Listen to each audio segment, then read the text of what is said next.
The final item of business today is a members' business debate on motion number 8266 in the name of Neil-Findlay on airlines discriminating against disabled people. This debate will be concluded without any questions being put, and I would invite those members who wish to speak in the debate to please press the request to speak buttons now or as soon as possible. I now call on Neil-Findlay to open the debate. Mr Findlay, 7 minutes or thereby, please.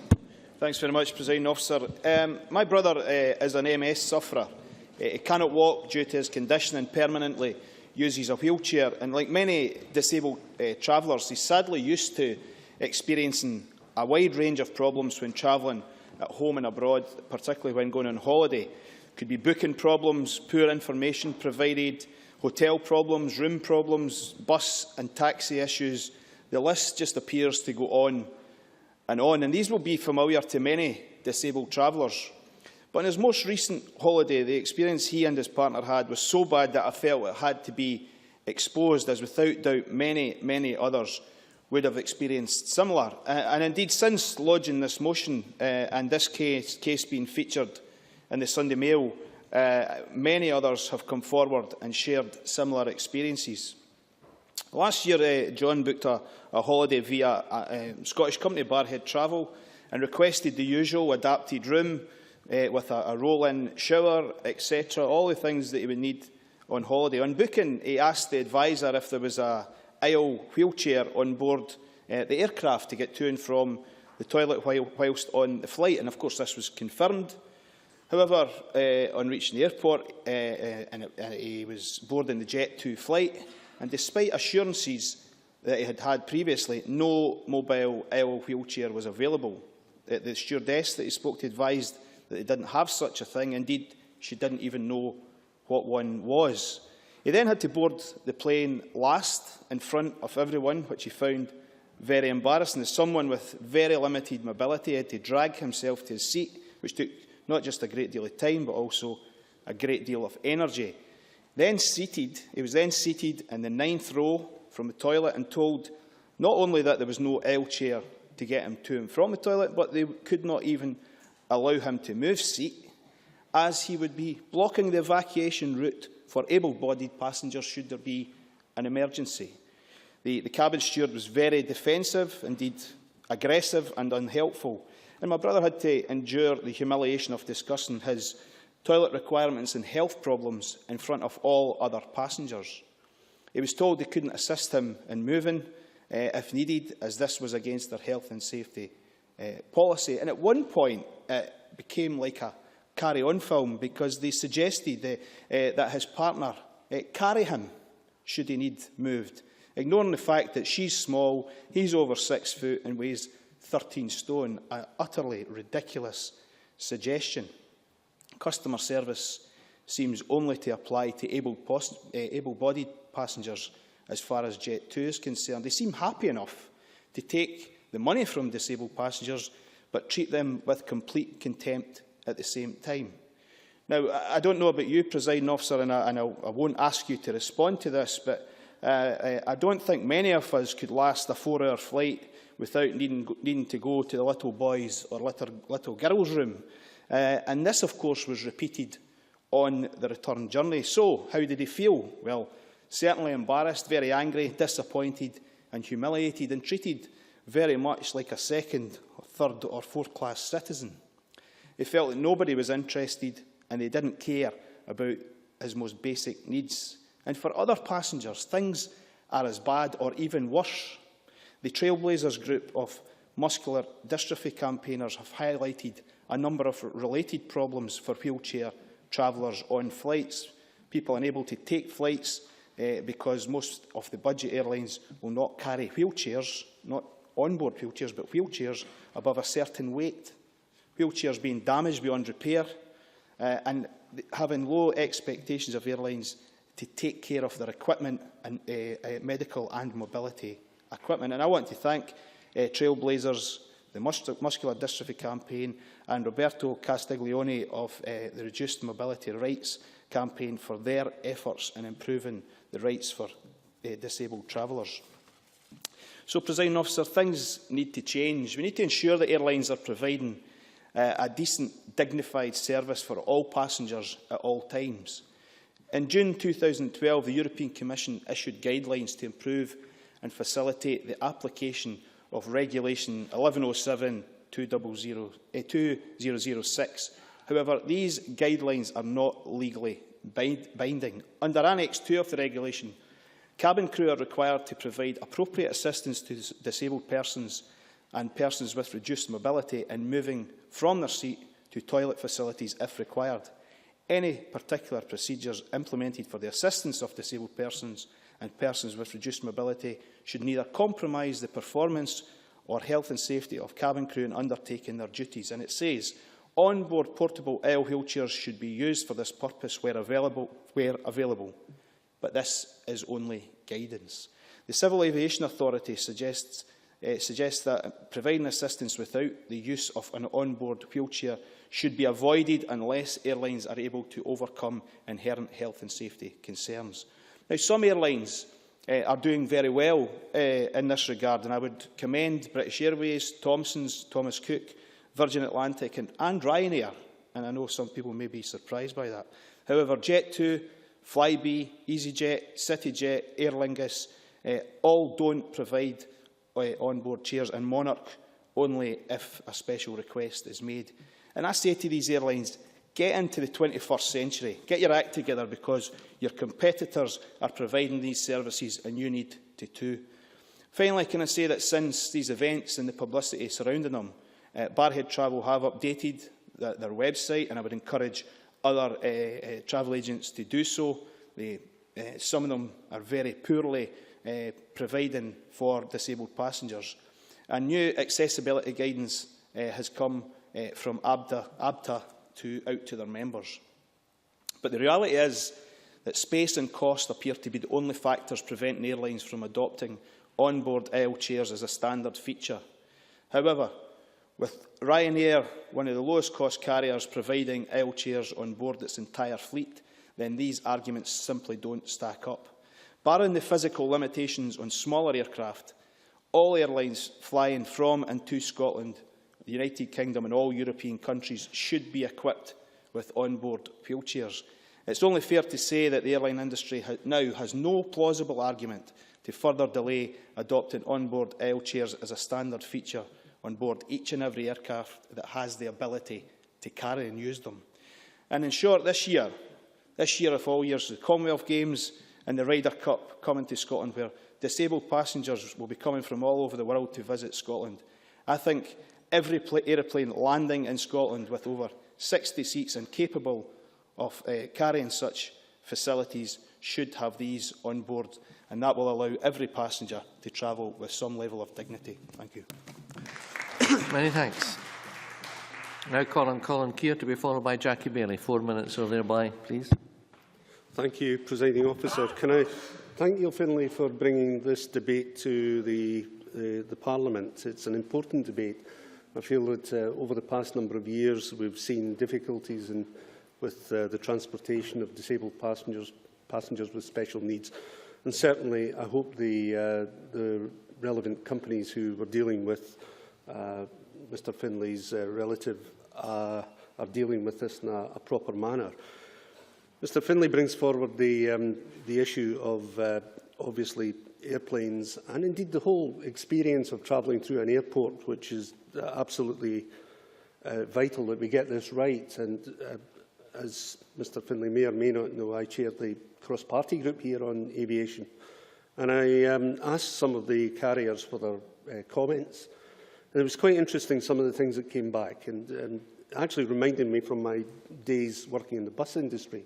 That took Lothian Buses here in Edinburgh, who I worked for a number of years, actually took them the best part of about 10 years to actually move their fleet from the old Olympians, which couldn't be adapted because of various reasons, to the point where we have now, where every vehicle is disabled compliant. It's not an easy thing to do, and obviously there is a cost implication, in particular if you have an older aircraft. Delighted, obviously, the people such as BA and Virgin have done their best. I said a note, and such is the seriousness of this, to be fair on EasyJet, who he mentioned, Mr Andrew McConnell from EasyJet's come up to listen to this debate and is willing to talk to any MSP who has an interest in disabilities and the likes. And he's up in the... Of course. Finlay. Two things. We're not asking anybody to adapt to any plane. We're asking them to purchase a very small piece of equipment and train their staff to use it. And secondly, not one airline has made an approach to discuss this with me. I've had correspondence with some of them. Not one person from any airline has made an approach to discuss any of this with me. Well, I thank Mr Findlay for his comments. I'm just saying that, you know, having seen the debate kicking off, I thought I would put a call around, and certainly Mr McConnell is there if he wishes to speak after the debate. The issue is, of course, that in EasyJet's case, of course, they are in the process of commissioning a new fleet, and in fact they have a disability forum running independently of their company, which is actually being chaired by David Blunkett, who is going to be advising them in the springtime, and the new fleet that's coming through apparently will deal with some of the issues. I think the other issues of staff training are absolutely vital. I think it's absolutely shocking that anyone can go through the experience that Mr Findlay's relative had and expect anyone to come out with anything but damning, a damning indictment against the carrier involved. It's absolutely vital that we get this right, because, quite frankly, people who are disabled, and my father, when he was alive, was long-term illness, degenerative illness, and it's vital that these people are allowed the dignity to travel while they're fit and healthy, to travel on these aircraft, to actually have an enjoyable experience. And I know through the difficulties I had bringing my father back through Heathrow, for instance, where the arrangements that had been made, this is some years ago, were certainly not satisfactory. And for somebody who had a long-term degenerative illness and required transport between terminals, it was not an easy thing to arrange. So I look upon it, you know, and I have every sympathy with Mr Findlay's relative here. I mean, really, there is no reason as you draw for to a that close sort of thing to come through. But I would say that in my investigations, I would say that people, BA, Virgin, EasyJet, and the airports who have replied to me have given me plans of action. I'm quite happy to pass the emails to Mr Findlay if he should wish, and Mr McConnell's up there in the gallery. Quite happy to pass it, and I do think the way forward is a bit better than what we've had. Okay. Many thanks. Now calling Jackie Bailey to be followed by Alex Johnson. Thank you very much, Presiding Officer, and can I start by congratulating Neil-Findlay on securing this debate and commend him for a very personal and thoughtful contribution. I'm very privileged as the convener of the cross-party group on muscular dystrophy to have already had a presentation about much of this at a recent meeting from the Trailblazers Network. And just a word about the network, because this is a group of disabled campaigners from right the way across the United Kingdom who tackle the social issues affecting young disabled people, things like access to higher education, employment, social and leisure, and they campaign tirelessly to fight what they see as obvious social injustices, and there is really nothing like lived experience to inform our debate and the reality of what they face. So the Trailblazers published a report in October 2012 called Up in the Air. I'm disappointed, I have to say, that the industry haven't rushed to actually pick up the recommendations in the report, and it's only as a consequence of some of the activity that Neil has brought forward that we are actually starting to see some change. But I'll put that to one side, being a generous soul, Presiding Officer. But Neil-Findlay highlighted some of what the Trailblazers Network described at a meeting of the cross-party group, being unable to take flights on most budget airlines because they just don't carry wheelchairs above a certain weight. And he quite rightly made the point about space and cost being the issue and the excuse that is used, but frankly that being dismissed because we see Ryanair actually having aisle seats despite what the others might say. Wheelchairs, I'm not sure I've got time, but if the presiding officer is being generous. I would only say that Ryanair has been mentioned, and commendable it is that they do have this. What I did find out, of course, is over the past 8-9 years they've had a high growth with brand new planes, and the storage implications of having the wheelchair are a lot easier for them. They can have it fitted at the point of delivery. That is indeed helpful, but I think the point is that there is action that can be taken now. There is no excuse for inactivity and delay. And whilst I'm sure as people renew fleets, they can do things that are much more imaginative, let's do something actually now. And I want to, because I'm very conscious of time, talk about some of the issues that were highlighted. Wheelchairs being damaged beyond repair, holidays or business trips ruined, being physically hurt or feeling humiliated when being carried from wheelchairs to airline seats as staff members just ignore advice about best lifting techniques, and having very low expectations of airlines to actually even begin to understand their medical and mobility equipment. And let me give you a couple of quotes. This is from Emma Muldoon in Grangemouth. Jet2 refused to take my wheelchair when I was flying to Prague from Newcastle because of the weight of the chair. Jet2 blamed Swissport, which was the ground staff for special assistance, for refusing the wheelchair, but after many phone calls and arguing, they agreed to take my wheelchair as long as the height of the wheelchair was under a certain height. I've also had to wait up to a week to know if I can get booked onto a flight.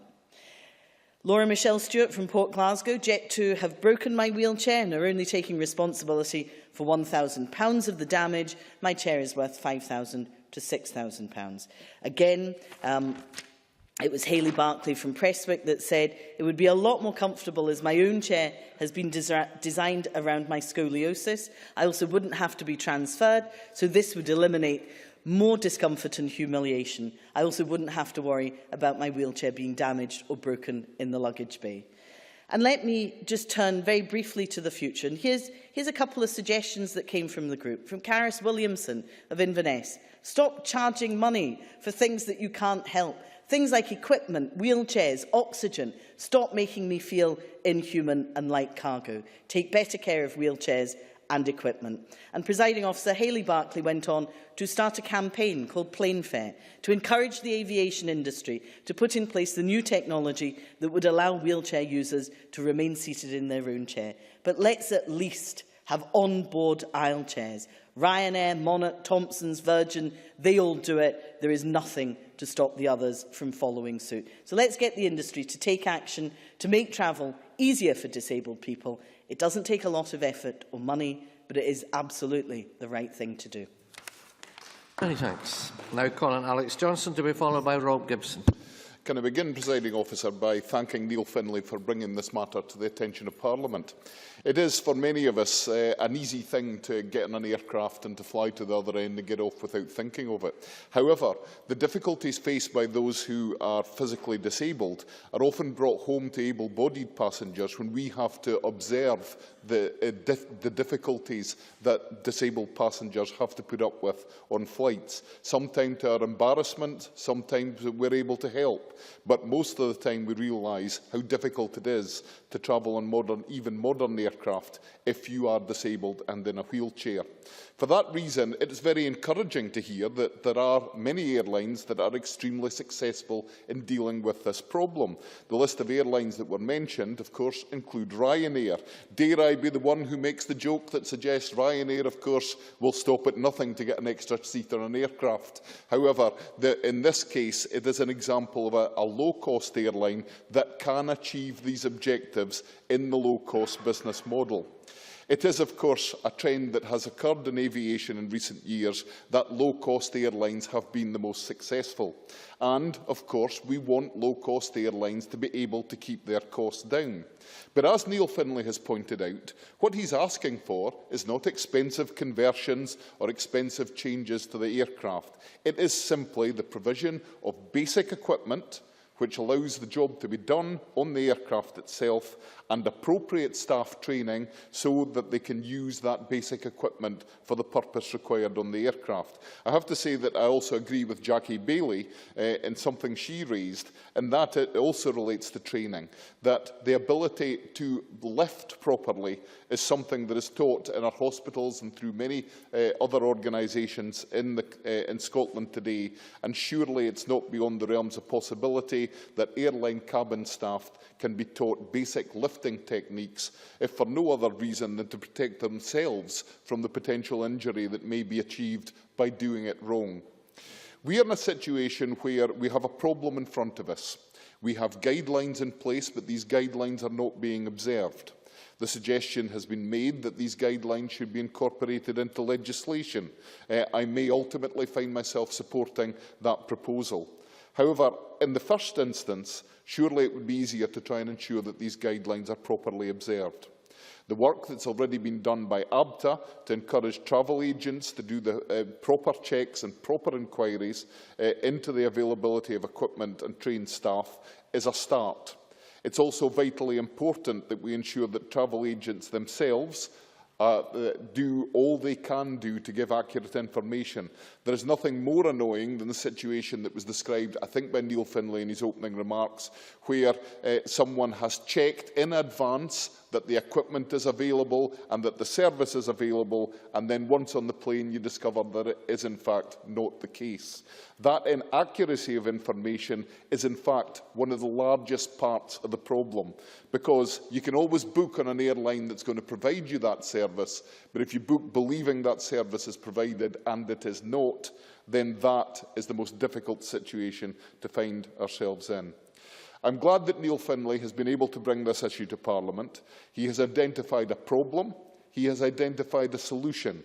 It is inexpensive and it can be effectively introduced quickly and without damaging the business model of our most successful low-cost airlines.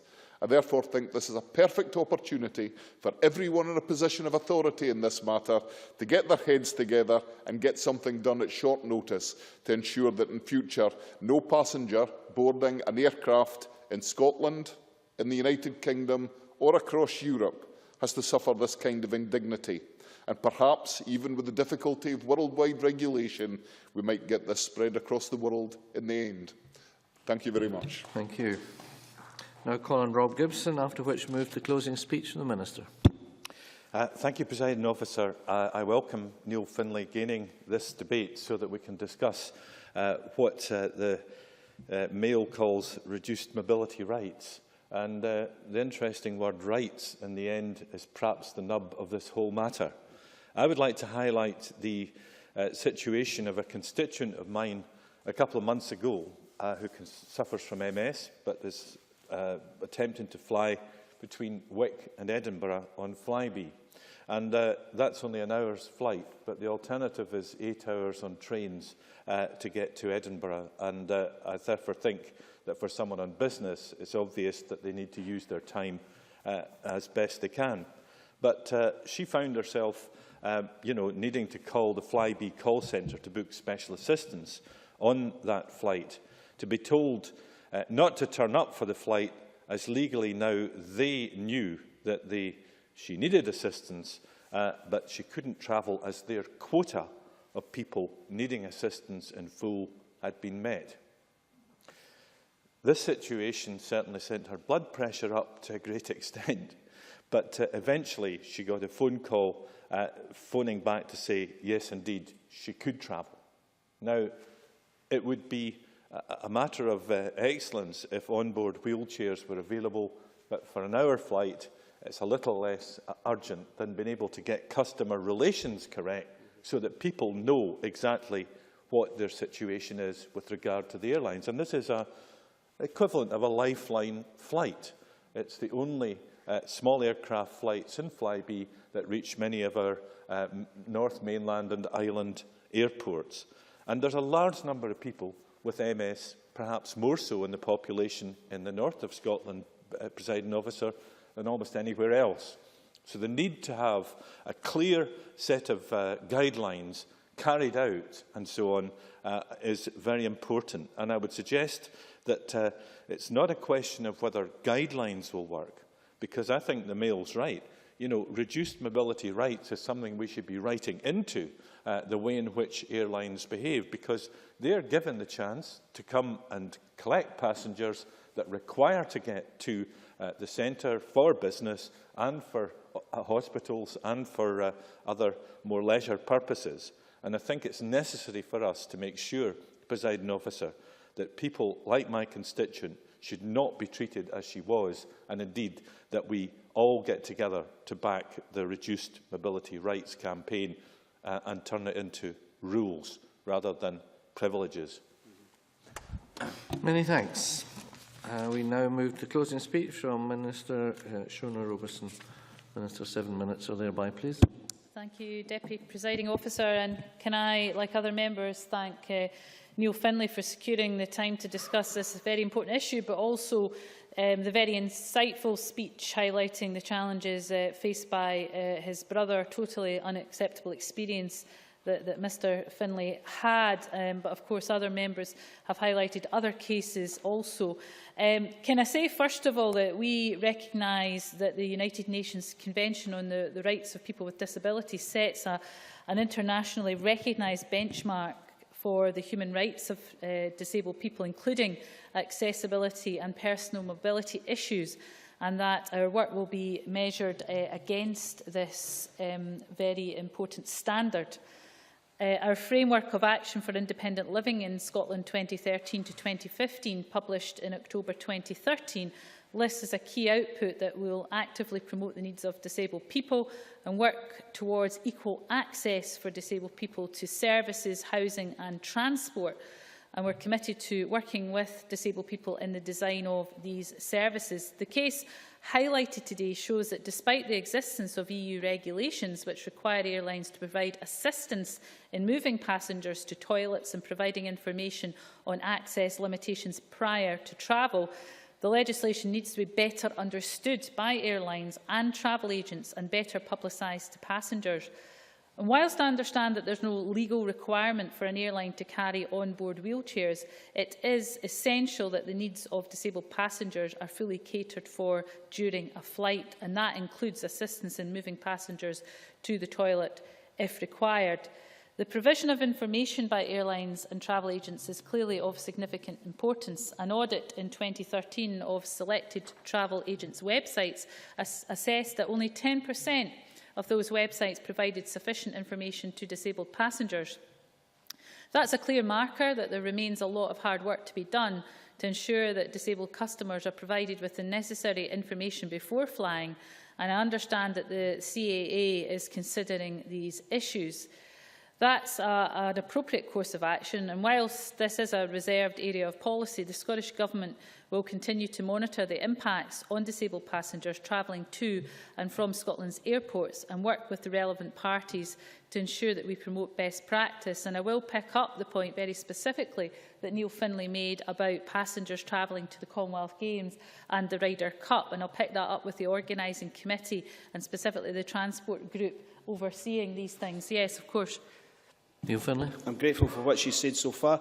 Would the Minister consider writing to the various organisations, governments, the European Commission, the airlines themselves, in order to try and take this forward voluntarily rather than wait for legislation? Minister. Yeah, I would certainly be happy to do that, and I think this debate provides a useful platform to use as a way of doing that, and we can certainly communicate the views of Parliament through that correspondence. Very happy to do that. So we need to get to a position where disabled passengers receive a consistently better service, and we need to highlight and act on those many examples of good practice. And actually, a few of those have been highlighted. Many airlines already carry portable aisle wheelchairs on board, including low-cost airlines.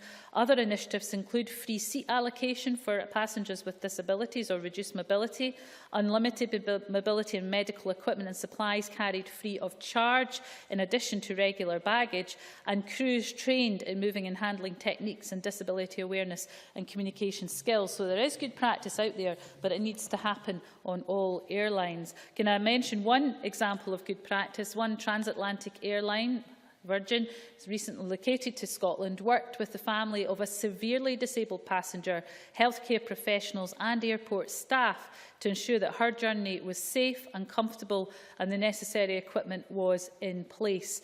Now, that's maybe the gold standard, but there are very basic things that all airlines can do that really wouldn't cost them anything at all. Scottish airports too are doing some good work, and I just want to highlight some of that. In 2013, Aberdeen Airport launched a partnership with Grampian Opportunities, designed so that they can work with disabled users to ensure that the airport experience is as comfortable and stress-free as possible. And Glasgow International Airport employs dedicated help to assist with the estimated 90,000 passengers per year who require assistance with restricted mobility. Their service level agreement with the company involves challenging targets for ensuring that passengers don't have to wait for assistance. Now, Jet 2 has obviously been highlighted by Neil-Findlay, and I understand that Jet 2 itself is now in active discussion with the CAA regarding the provision of aisle chairs to passengers with reduced mobility, and that's to be welcomed, but we need to see action from the other airlines too. For our part, we'll continue to put the rights of disabled people at the top of our agenda. It's our duty to implement the UN Convention on the Rights of Disabled People and to monitor progress. We'll also continue to work with the CAA, airlines and airports to ensure that disabled passengers and passengers with restricted mobility have a comfortable and safe experience when travelling to and from Scotland.